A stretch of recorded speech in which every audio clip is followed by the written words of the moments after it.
Welcome to Dear Romance Writer, where three writers who always deliver happily ever afters offer questionable advice for all of your relationship, work, and life problems. I'm Zio Axelrod. I'm Avery Flynn. And I'm Roan Parrish. We have a great show with you today with the amazing author, May Peterson. May, will you introduce yourself? Tell us a little bit about yourself, anything you want to share. Hi, everybody. I'm May. Some of you probably know me already, probably from social media, but I'm an author of romance and fantasy. I'm probably most well known for my series, The Sacred Dark, out from Carina Press. And I love lots of queer swashbuckling, magic, and kissing stuff. And my most recent project that's come out is The Calyx Charm, which came out last summer, which was book 3 of The Sacred Dark with a trans woman main character. I've got a lot of other stuff in the works right now, but it's all been on hold for a little bit because of some of my life circumstances, but I'm really looking forward to kind of getting back to the author grind. Nice.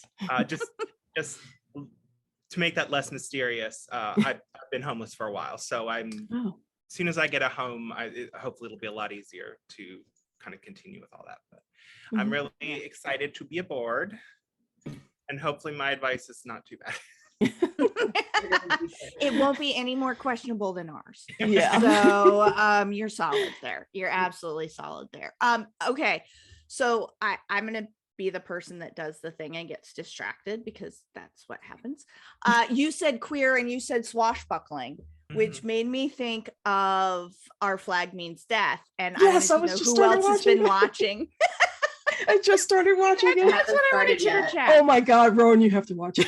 It's really fun. Yes. I will say my biggest drawback on it, because I think it's completely adorable. If you suffer from a lot of secondhand embarrassment type of thing, it could be a little difficult. Oh, Roan's face. Just, you guys, if you're listening, Roan's eyes just turned Taika Waititi. So if you know his brand of humor, then What We Do in the Shadows, and that's... Oh, I love that. Yeah. I haven't seen this show. The one you're talking about. I have seen What We Do in the Shadows. It just came out like not long ago, a couple weeks ago. That's probably why. It's still really pretty new. Yeah. Is it ongoing, or is the series dropped? That's a good question. I think they're doing episodes every week, but you're coming in late enough that you'll be able to binge properly. But then you might have to wait like the rest of us. I'm not sure how many episodes are in a season. Yeah, I can't imagine it's going to be very long. If I try to watch something before it's all done, if I watch the first 6 episodes and then they're like, wait a week, and then you can keep watching, I'm like, or I could forget about it entirely immediately and never think about it ever again. Okay, so what I'm hearing is, Zio, you need to set a reminder to let Roan know when to watch the show when it's done. Yes. Okay. If only all my chores could be like, I gather all my friends and I'm like, could each one of you be responsible for one component of my life to remind me what happens? And then people would be like, no, that's why Alexa. I think that's a lovely plan though, because we all have different strengths, like list making. I will make everyone's list. Carrying out the list, not so much. I'm a girl with a giant pile of clothes in my closet that have been there for a week waiting to get folded. So, I think they call that delegation. Yes. We can go with that. Oh my God. You know what? You shut the door, you walk away. Yeah. Out of sight, out of mind. I just employed an assistant for the first time this year, Rachel, who is a love and does all of our Dear Romance stuff, and she's so great, but I haven't yet worked up the courage or gotten over the embarrassment yet of being like, so how far do your responsibilities go into like reminding me about things, telling me to do things, bossing me around? But you are giving me hives right now. Like, all that should be written down in the agreement. Agreement? Wait, there's supposed to be an agreement? What? Oh, dang. I missed that part. Yeah, that sounds right. I don't know. Things are just always up for like a constant and wave like renegotiation. I feel like. Oh my God, I'm gonna get the shakes. Avery doesn't like it. Okay. Wait, Avery, am I supposed to be delegating things? Because I forgot that part. Yeah, we're a mess. We're a mess. So yeah, welcome to another episode of Dear Romance Writer, guys, where we start Where off three here writers talk about and we how we end don't know how to up- do our jobs. Hey, that's before we started, that was one thing that May brought up is sometimes people, you talk to people and they're like, oh, I thought I was the only one who felt that way. Oh no. Mm-hmm. No. Welcome. You are amongst friends. You are amongst We're friends, all a for mess sure. as it turns out. So you can go. Yeah. Yeah, exactly. Okay. Release the breath. I love it. Oh, so should we get to our letter, Zio?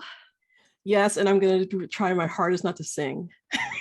Oh my goodness. I had to do it with this one. Because as soon as I saw it, I was like, okay, so this letter is a real life Jessie's girl. And where did we get this from? It doesn't say where we got this one. Oh, we got it from Reddit.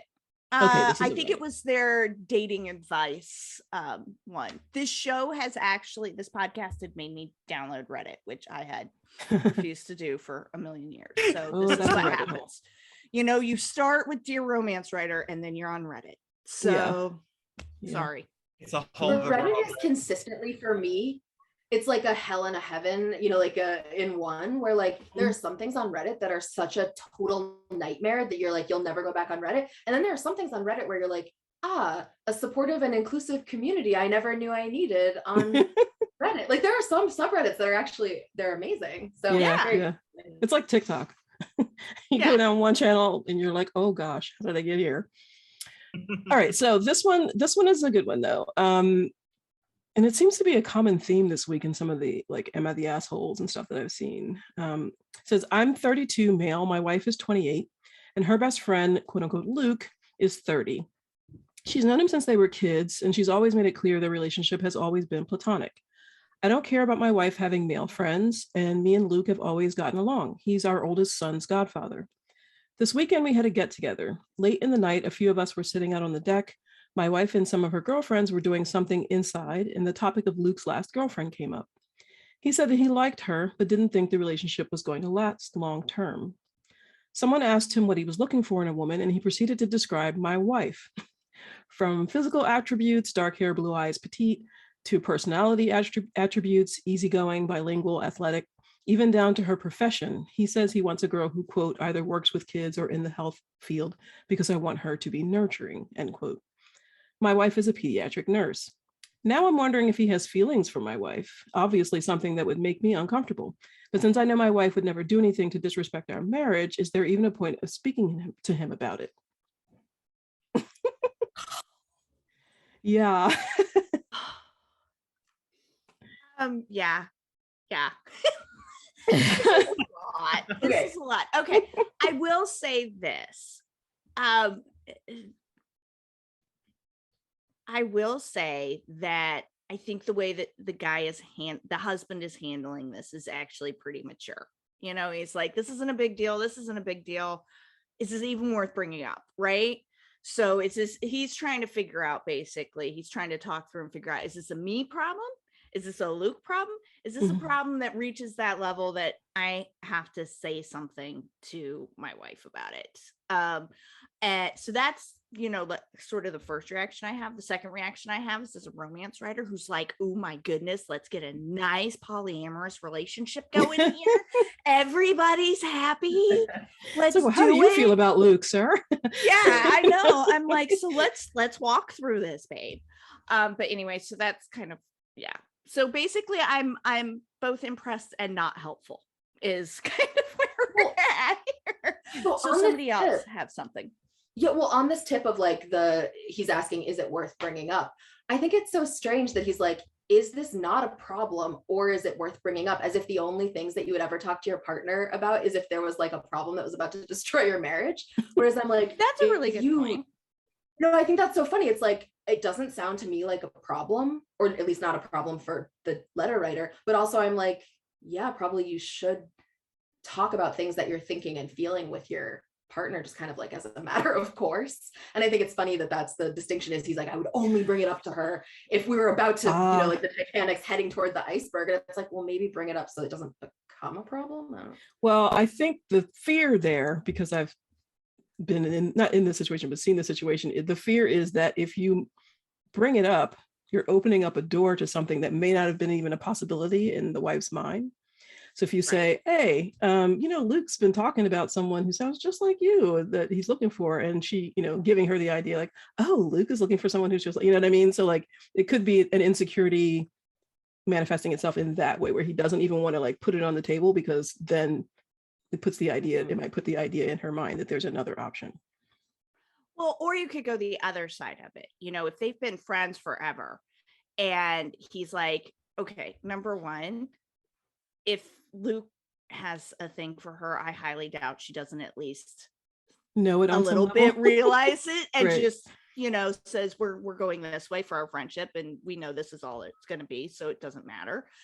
But it may be that he feels like bringing it up, if she's not aware of it, could ruin Luke and hers friendship, Make things awkward between them. Yeah, increase the awkward. So I could see that as well.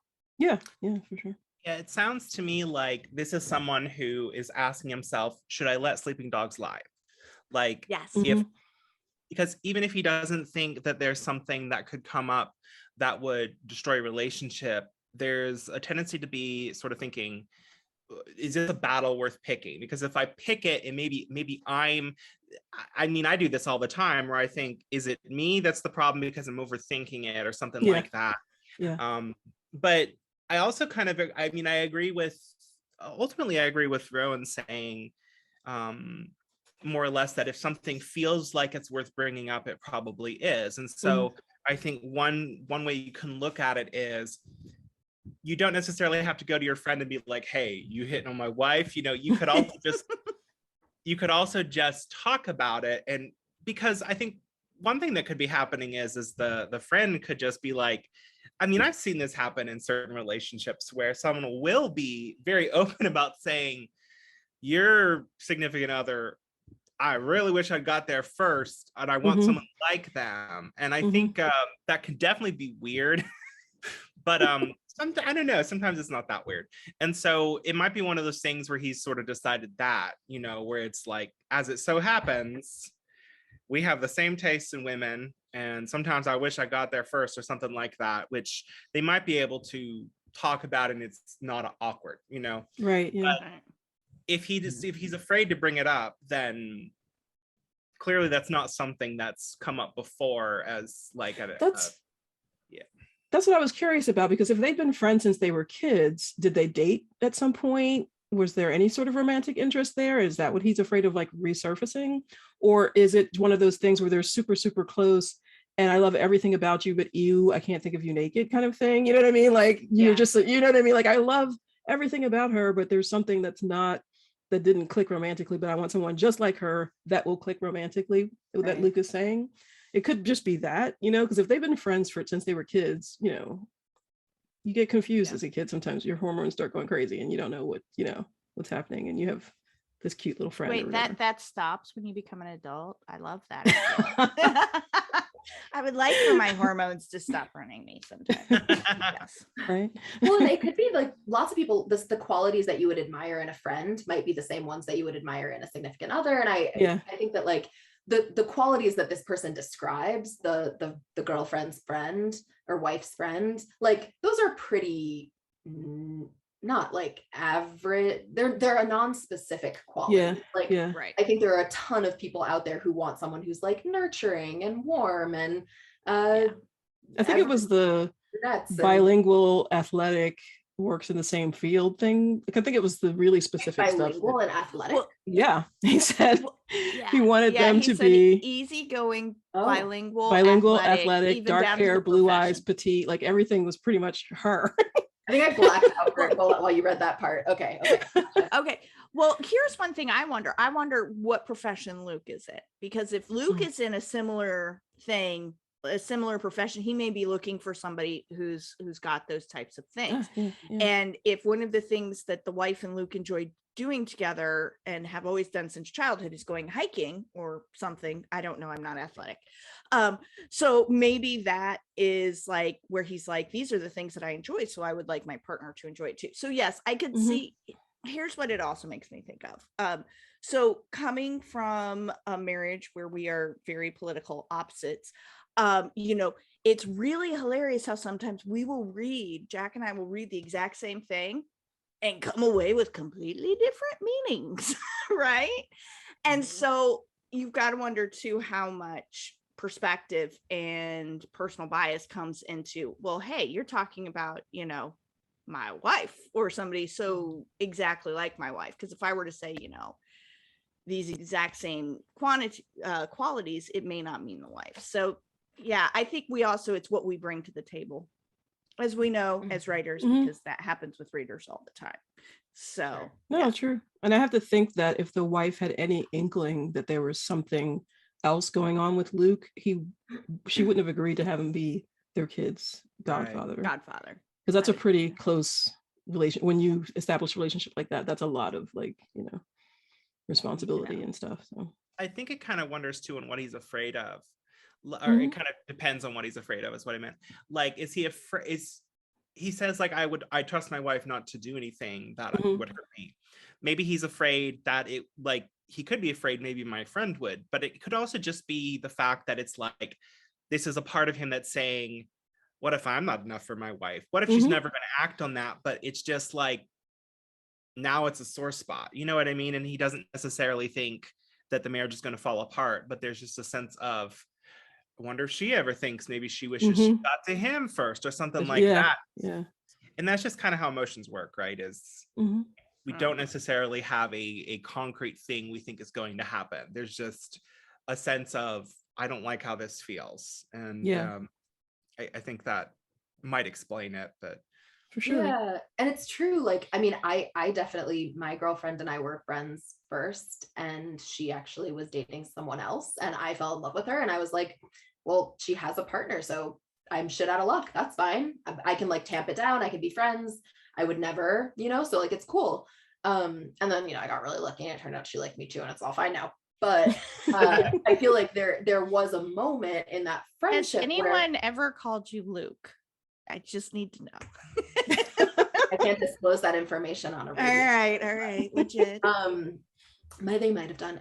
No, but yeah, so I think that like sometimes there are those moments in a friendship where you've been friends and emotions change, and you do segue from friendship to something romantic, or you segue out of a romance into a friendship if things aren't feeling compatible. But I feel like over a friendship that's this long, like if she and Luke have been friends for this many years, maybe there hasn't been time. Maybe they always had significant others at incompatible temporal patterns. But like, I feel like if you knew someone for that long and you've been friends for that long, you probably have spent some time thinking about it. Like, no, you just have gone there. Like, in a moment when that person does something cute, you're like, especially after a breakup. If you break up with someone else and you're like, why couldn't that person be more like my friend who is this and this? And he just said that he just came out of a breakup. They're talking about his ex.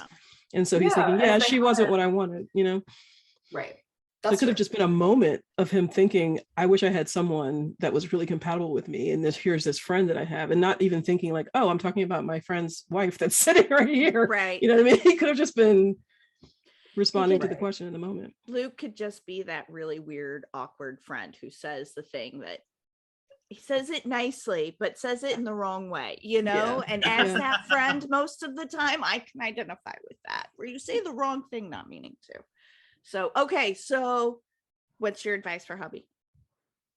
What should he do? Should he say something? Should he not say something? I think it's good that he's aware that this might just be a me problem, which makes me think that if he does decide to talk to her, which I think he should anyway, even if he brings it up in a sort of a lighthearted way, like, oh my gosh, we were sitting around the fire and guess what Luke said, what I mean? Like just to get, if he wants to just put feelers out that way, I think that conversation will go positively. If he doesn't sound like a confrontational person. He just sounds like he's looking for some clarification and to sort of like ease his own insecurities. And I think the way that this letter is written and the way that he's approaching it gives me good hope for that. Yeah, I agree with that. Yeah, I think we are all in agreement. Oh my gosh, what? Yes. Who would have Wait, thought? what's the date? We need to mark this date down. Yeah, write it down.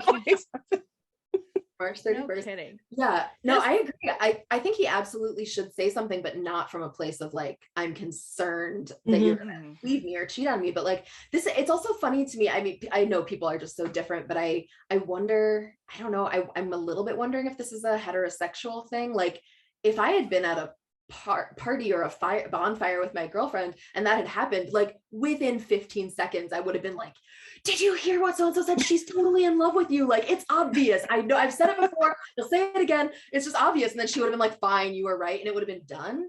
And like I don't mean to overgeneralize, but I think like yes, it's I would say yes, it's a heterosexual. I would say I don't know. Maybe I'm, you know what, and it could be generational as well. Because I was gonna say I think it's more generational. I mean, do they count as Z? Are they still, they're just young millennials? But millennials, yeah, I think. Yeah. So I think there's also a at least I hope, a little bit of a less toxic masculinity expectation of men in their early 30s and downward than there are in our Gen X squash all your feelings down and just pound a beer generation.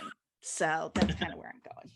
I think some of it has to do with personality too, because like ultimately you can't really control your attraction. Like your attraction is something that kind of has its own intelligence, and some people just have different feelings about that. Like I love what Roan said, because I was thinking, what would I do in this situation? And honestly, probably a lot of the time, if I thought someone was attracted to my boyfriend, probably what I would do would be like, someone's got a crush on you, you know.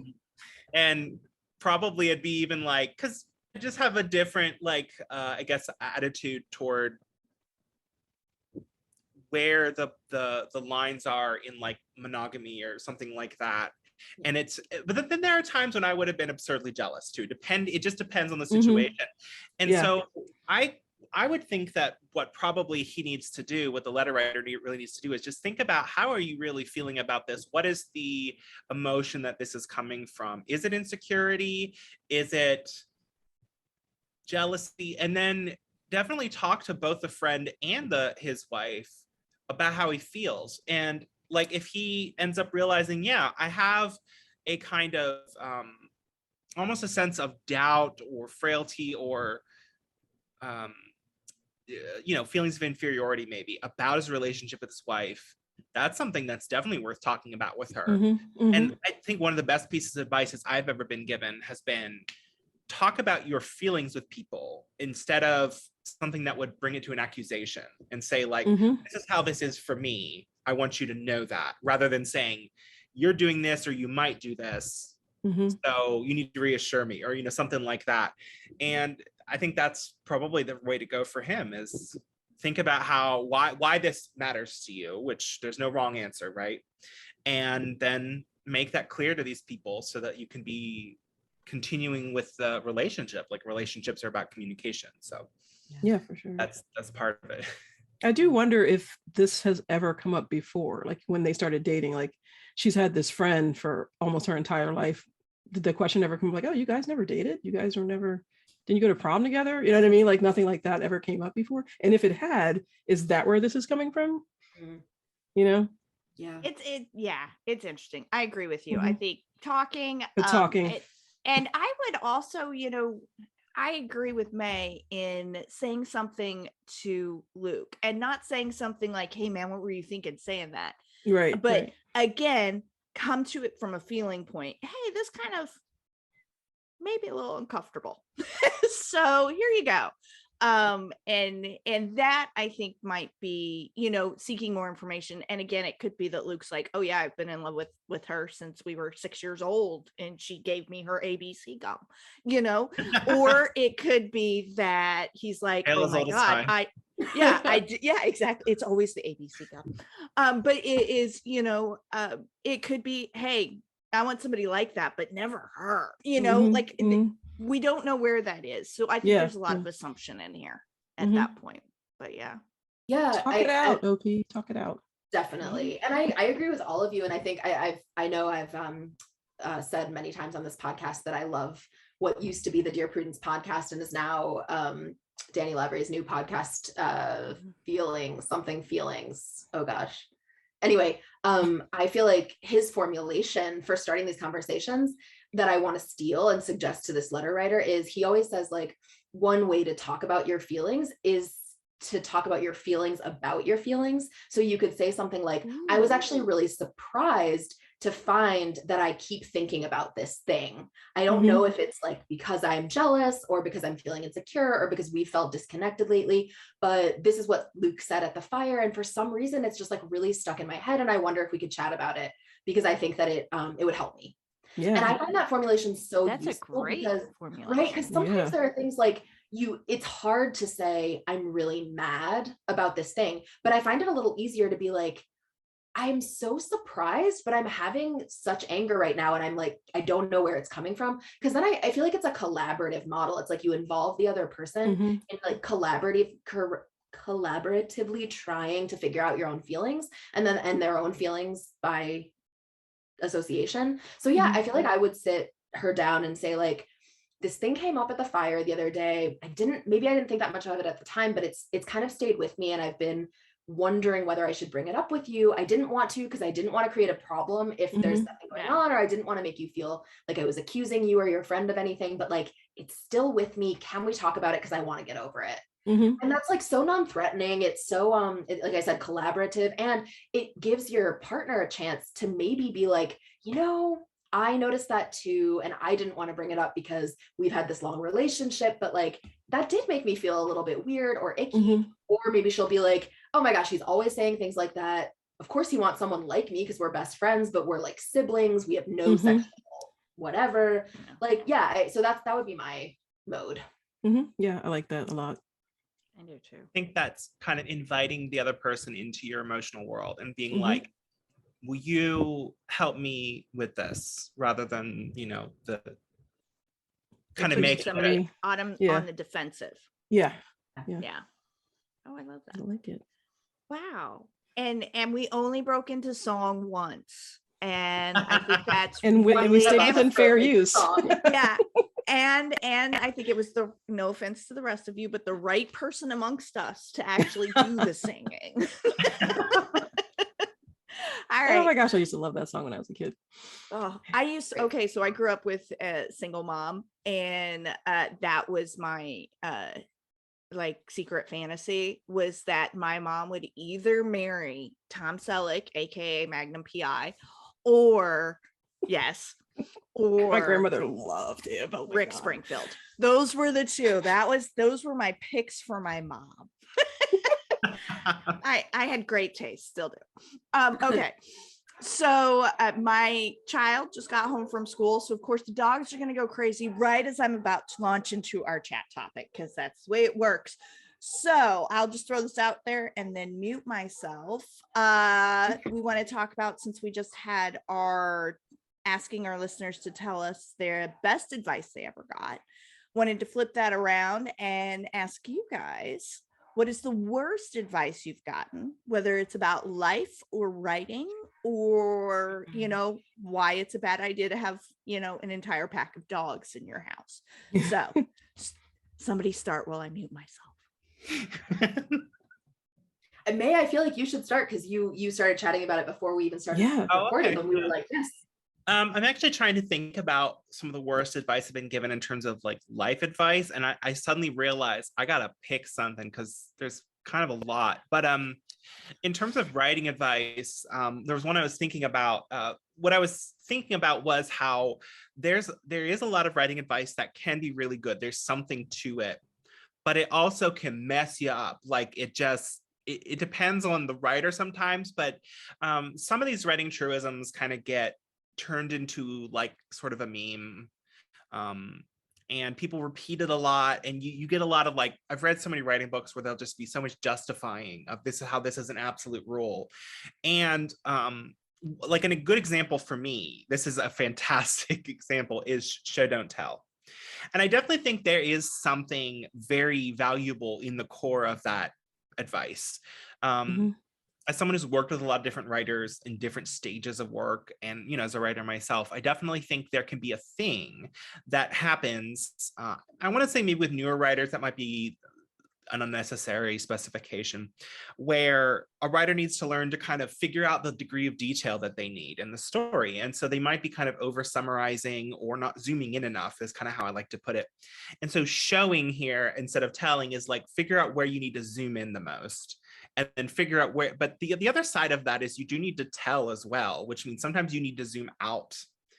And so what happened for me was, when I was starting to get back into writing about 10 years ago, I read so much stuff that was like, show, don't tell, show, don't tell. And I feel like it was just like a fist into my forehead, like stamp it right here. Show, don't tell, the most important rule of all. And it was just inviolable, and it was absolute. And so what I did was I showed everything that happened in the story. And I kept ending up with just way too much detail in every scene. And I was literally felt like obsessed with this idea that my writing's going to be bad if I don't show enough. And what really happens here is it kind of shows you stuff about yourself as a writer, because I started to realize that I already tend to show a lot. And probably because, yeah, I like it when a story kind of zooms in on certain things. And so it wasn't really advice that I needed, or at least not in that way. And so it ended up, the absolutism attributed to it made it a really bad piece of advice for me to get, because it didn't help me with something that I really needed as a writer, which was to kind of give myself permission to not dig into every single thing about the story I was trying to tell, and just let some things be in the background. Let the reader decide what they decide about it, or figure it out from context, because a story is about focus. You have to decide where the focus is, and it can't be everywhere, because then it's not focus. And so for me, show, don't tell ended up basically telling me, don't have any focus, which is terrible advice in practice, And so that's an example of something that's so widely circulated, and it's kind of I would say treated as universal, that can really mess you up. I'm not a fan of absolutes.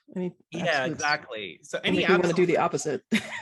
Right. Any absolute advice maybe should go in this bad advice category, no matter what it's about. Yeah. I kind of think that's true. Like, I think that there is no advice that is an absolute is ever going to be good advice for everyone, every circumstance, or every piece of a manuscript. And the show, don't tell, like you, May, I tend to naturally include a lot of detail. And I also, when I started writing, I had no idea what I was doing in a professional capacity. So I didn't know how long manuscripts were supposed to be. I didn't know the length of the book. My first book is 140,000 words, and no one told me to cut any. So it's quite long, unnecessarily long, I would say. And also, I show things anyway. So what I really needed to learn how to do was middle voice kind of thing. How do you breeze through 2 weeks at the start of a chapter so you can get where you need to be, have it all work out. And that wasn't something that I learned until I learned that different manuscripts had to be different numbers of words, or that different publishers wanted books that were different sizes. There's a huge difference between my first book that was 140,000 words and a Harlequin book that I wrote that was 60,000 words.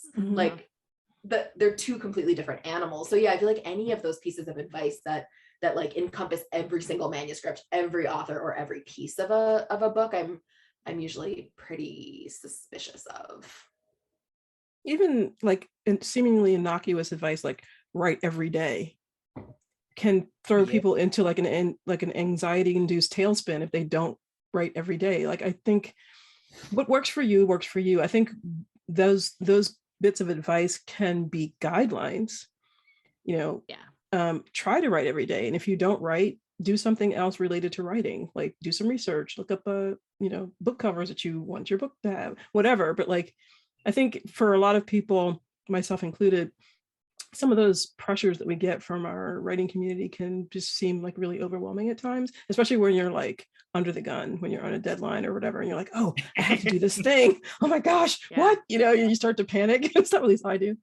So yeah, I think every bit of advice, take it with a a grain of salt. Yeah, and I would say that like the kernel of truth in saying write every day is really what it's saying is make writing a priority in your life if you can. And I think that has a kind of broad applicability for everyone, but we're kind of like saying, and this is how you do it. You write every day. That's not necessarily the case. Yeah. But like we can look at that with so many things where how I like to frame it as how I like to frame it is that these are tools and not rules. So it's something to use, but it doesn't. So we're not saying this is how you do it. And if you don't do it this way, you didn't write a good story. But they're things that you can use, because a lot of these pieces of writing advice have something to them that I can find use for both as an editor and a writer. But they're not always going to apply, not first of all, not to every story, but also not always in the same way. So it's like you might have a screwdriver, but you have to learn how to employ that tool for whatever job it is, and also how to know when not to use it. Because like if you use a screwdriver to hammer in a nail, it doesn't make any sense, right? And so if someone's telling you always use a screwdriver whenever you're doing something like that, it doesn't make any sense. I mean, like, because that tool does not apply there. Right. Yeah. Unless you've had to turn it around and use the handle to really pound the nail in. I will admit I've done that before, but it is never a good idea. It is never a good idea. I once tried to pound a nail in with the bottom of my tape dispenser because I didn't want to go downstairs and get a hammer, and I missed and I went right through the drywall with like the shape of the bottom of a tape dispenser. No. You know what? I think we're coming up here to like a what is it? It's not an aphorism, but you know what I mean. Yeah, we're getting a truism here about life, and that is, yes, the screwdriver has many. Don't hammer a nail with a screwdriver. Don't hammer a nail with a screwdriver or a tape dispenser. Use proper tools. Can I say a really petty one? This is like super petty. No, I'm sorry. I hate petty things. Be petty. I know you do. Yeah. Okay. All right. I'm gonna be like, anyway. So I love learning new words, and one of the ways that I've always learned words, as I think most people have, is like by reading books. And I sometimes have editors tell me people won't know what this word means, and my response is always like, great, so then they'll learn a new word. That's awesome. Now, yeah. I don't mean the advice that's like, hey, you're using overly complicated words in a context that they draw you out of the story, seem out of character, or will cause the person to be so fixated on not knowing the word that they like miss the meaning. Of course, that's like a moment that you shouldn't do it. But I'm like, people are either reading on a Kindle, so you can touch the word and like it looks it up for you, and then great, you learned a new word. Or you can get it from context. You know, it's not like every sentence that I'm using the word in is like, and then she da-da-da-da. So there's no way that you could possibly know what da-da-da-da meant. And I'm like, why? Why is that a thing? I hate it. I'm laughing because learning words. I'm laughing because Mr. X, and I have to preface this by saying that English is not his first language, but he reads on a Kindle, and every once in a while he'll come across a word and he'll just go, that's not a word. What is this? And he'll go, what is such and such? And I'm like, and I'll explain it to him. He's like, how do you, what? And so he'll touch the Kindle thing and he's like, why did they just use this other word? And I'm like, because like the writer chose that word for a reason. He's like, oh, you get that's him. Yeah, it's just funny. Well, and that's also, I mean, like there has been a much needed discussion looking at like form, right? A lot of us in the Western world grew up 3-act structure. That's the only way to write a book. 3-act structure, 3-act structure. Oh my gosh, right? It has been beaten into us. And that obviously is not the only way to write a story or a book, or and so for me it's a lot of, I have found those discussions really, really interesting, and because I have gotten a lot of advice on that, where this story won't work because this plot line doesn't work because it doesn't follow 3-act structure, things like that. I think they're like Roan's using the word that you want to use, and somebody learns something new. There is that sense of uncomfortability that comes with, it's like putting on new jeans, right?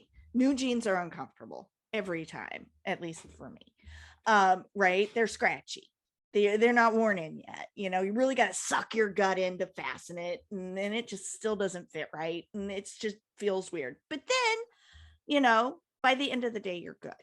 And so I think a lot of times for things like form or for word usage or things like that, it is that getting past that initial level of uncomfortability. And I think that's hard sometimes, especially in an environment where with publishing, where they want more of the same but different, slightly different. And that's, you know, and if it's not that, then we don't know where to shelve the book. And if we don't know where to shelve the book, then we can't sell the book. And if we can't sell the book, then we're not going to buy the book. And so, yeah, there's a lot of has to be's within publishing that aren't really has to be's. There's a lot of it popping up in the indie community as well. Like I remember a couple of months ago on TikTok, somebody went on a rant about a book cover that they saw and how it was, you know, amateur something, blah, blah, blah. And it's only cost this much to get a book cover done, and you should have done that. And fortunately, a lot of the commenters were like,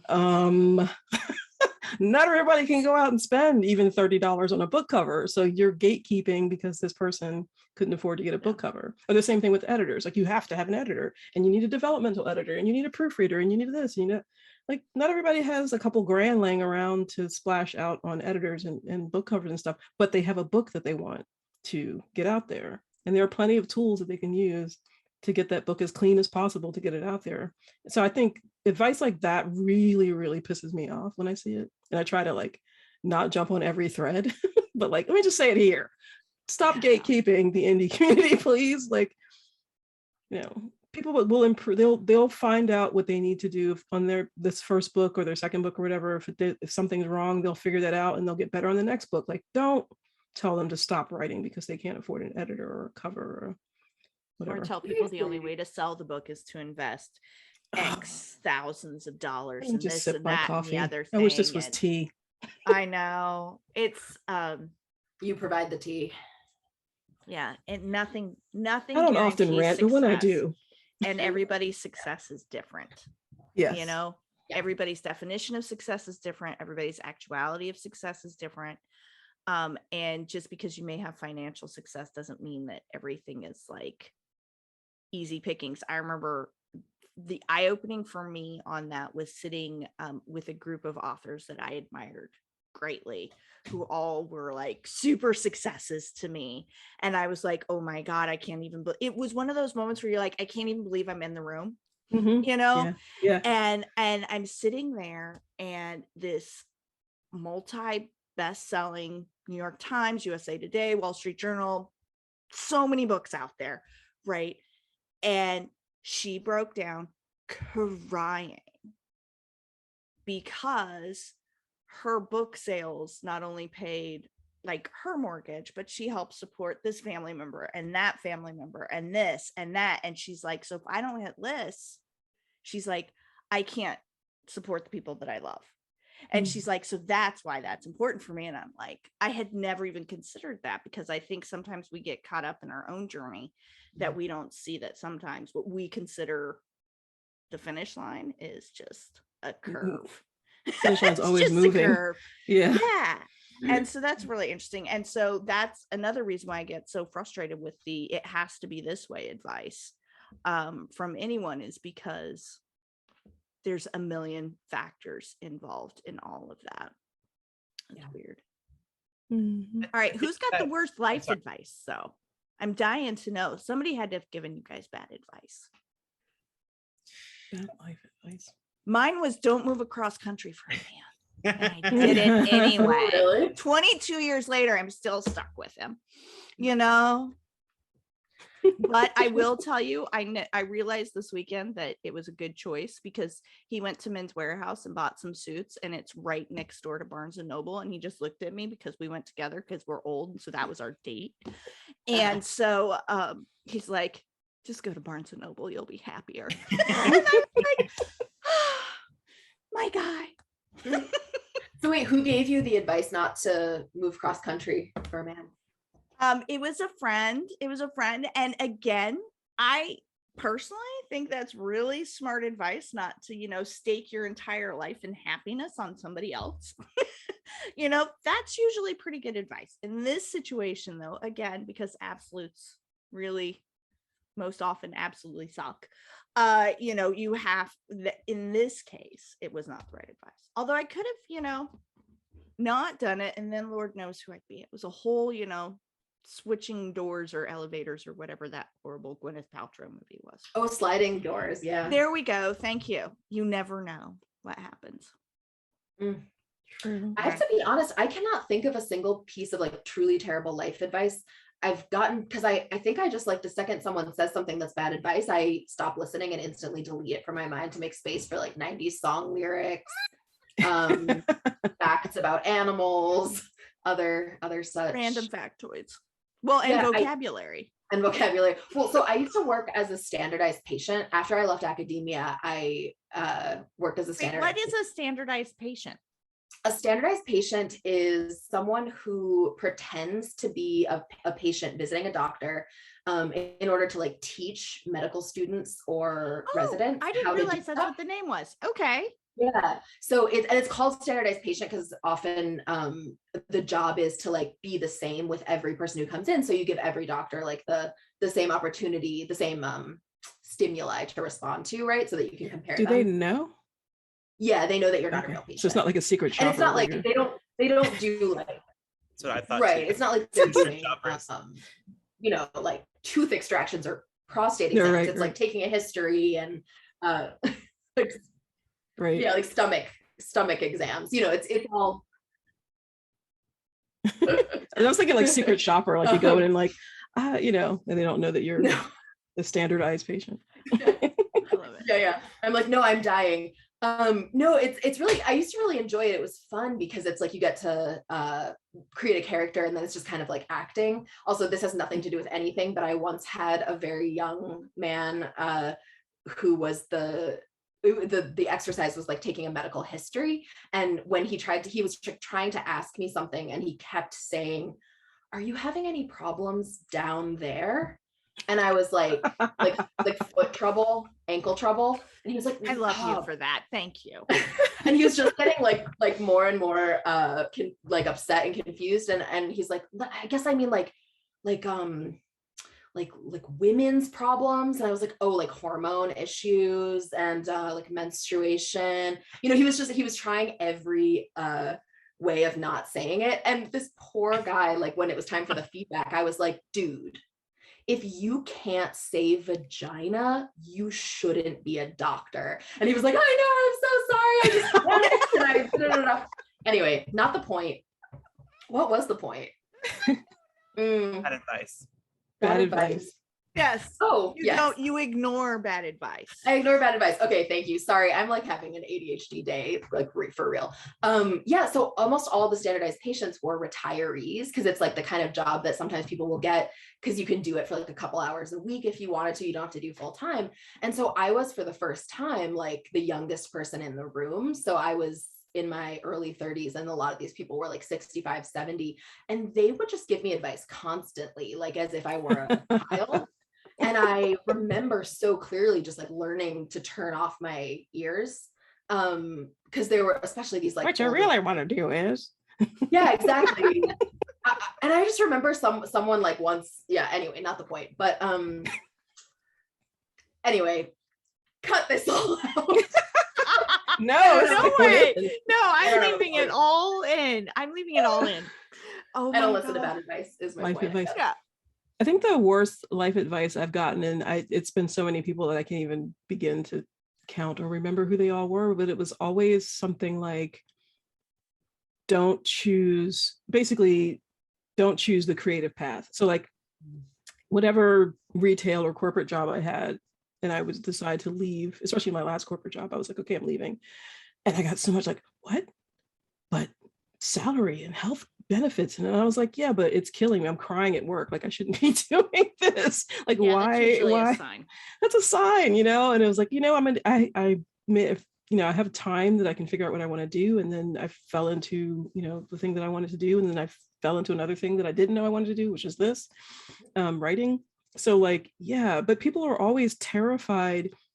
And I wonder if this is like a distinctly American thing, because here, and I'm going on a slight tangent here, but we seem to treat creative professions here as hobbies, like acting, music, writing as like, it's like a side job, it's like a side hustle or a hobby, unless you're Stephen King or someone like that. And then that's the thing. It's like, if you can't be Stephen King, then why bother? Right. Whereas like when I was living in the UK, or like, you know, hanging out in Europe, people treated it like a vocation. Acting, music was a vocation. Kids start young. If like you show any aptitude at all, they're like, okay, well, you're going to this school, you're taking these lessons, and you're going to treat it like a profession. You're going to get proficient at it. Here, it's like if a kid wants to take, you know, a writing class or a music class, it's like, yes, but that's a nice little thing, but you're going to learn your computers or learn your trade or whatever, and you can do that in your spare time. And I think those are specials. They call them specials now. Yeah. So that, I think that's the worst advice that I've gotten continually, even like from my dad, which is surprising considering, you know, his career is in music. But he, you know, I've told you guys before, he always like dissuades us from any of us going into music. Yeah. It's one of those things like, well, you know, you can't make a living at it. Not everybody can do it. It's so rare. So find a not even a fallback plan, like find a plan and then let music be your thing. So yeah, that's mine. Yeah, I'm really glad you said that, because that's sort of the kind of thing I was starting to think about when I think about what some bad advice I got.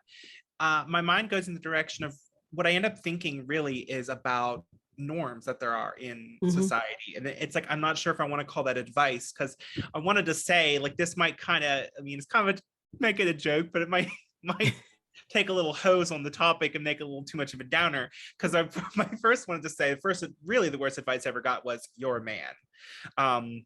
And it's like, because that's a social norm. And so it's like, it's definitely not something that was worth resisting. But then you start to think all the layers of that and all the, you know, you shouldn't, I mean, I'm sure we all have examples of that, the ways you have to push back against society. And even though it's not exactly oppression, I think you just raised a really good example. This sort of, it's not even always stigma, but this kind of societal expectation. Right. This sort of, what's the word I'm going to look for?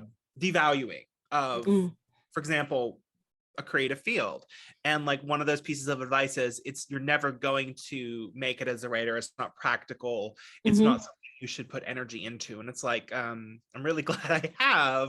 And I feel like this all, no matter what it's about, it kind of, whether the writing advice or kind of oppressive norms or things like this, we're kind of getting at the core of what makes bad advice so bad is it keyed toward making you conform, or is it keyed towards your actual needs? Because I want to say, like, most bad advice is basically telling you this is what you can do to conform to something, when it's not really about you. It's about something that you are that's thought you should be.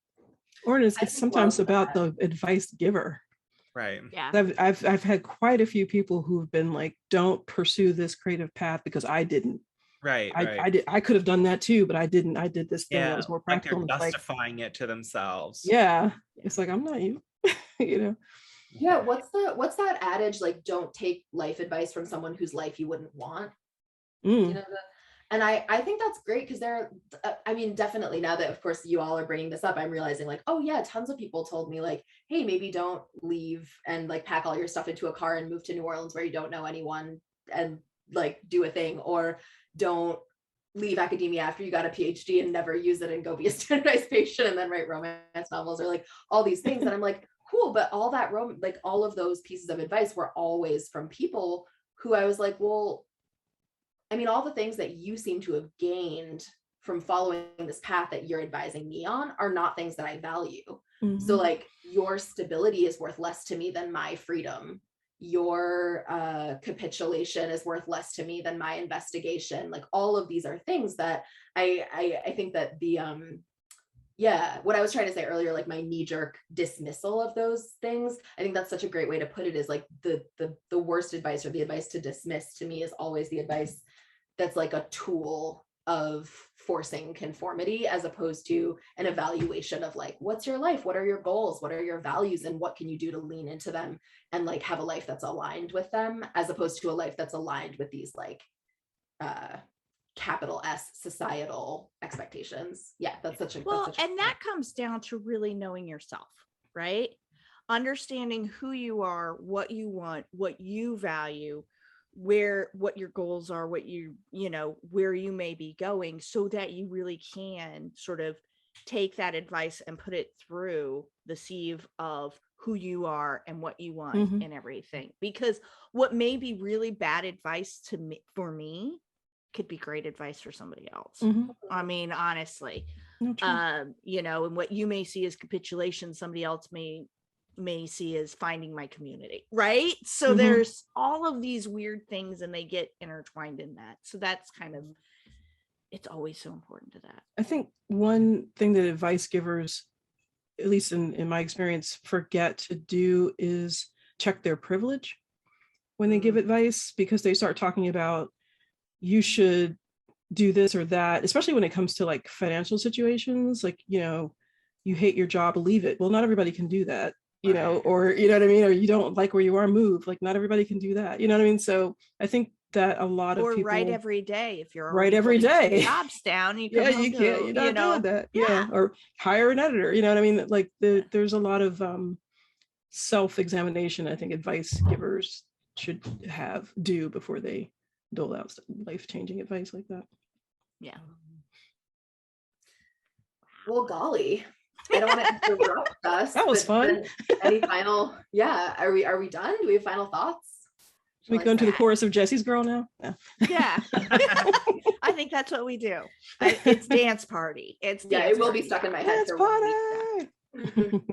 Well, gosh. Okay. May, thank you so much for being here with us. It's been so fun. Amazing. Yeah. Amazing. Do you see what I did there? Yeah. Amazing. So clever. I'm a writer, you know. Yeah, she's got her way with words. Put that pizzazz on it. Will you tell listeners like where we can find you online, what book they should be buying and reading of yours immediately? Yeah, my website is maypetersonbooks.com, and I only have 3 books out right now, but you can find all information about them there. Just to reiterate, my fantasy trilogy is called The Sacred Dark. The most recent book is The Calyx Charm, and again, that's out from Carina Press. So I'd love it if people would check that out if they're interested. You can also find me on Twitter a lot at Maiden's Blade, and I have to make sure I'm following you. Yeah, I was gonna say probably a lot of people know from Twitter because I use it a lot. And Twitter is gold. Everyone should be following you. It's very interesting. And it's very silly.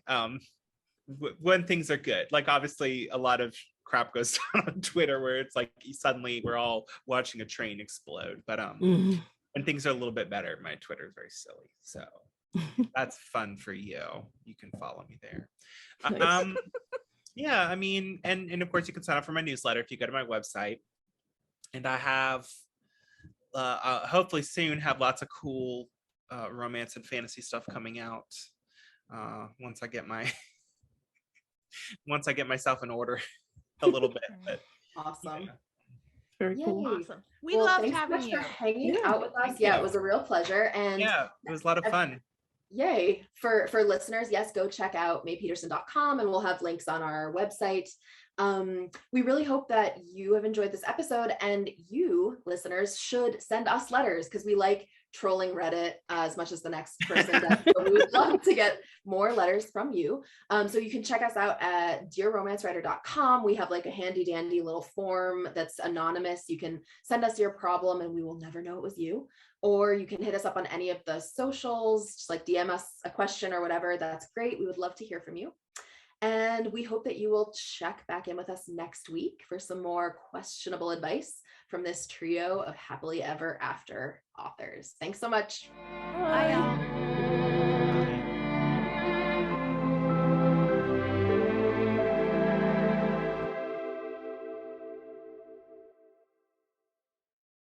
Thank you so much for subscribing to Dear Romance Writer. Remember to keep sending in those letters at dearromancewriter.com. We can't wait to tell you what to do. Dear Romance Writer is part of the Frolic Podcast Network. Find more podcasts you'll love, frolic.media/podcasts.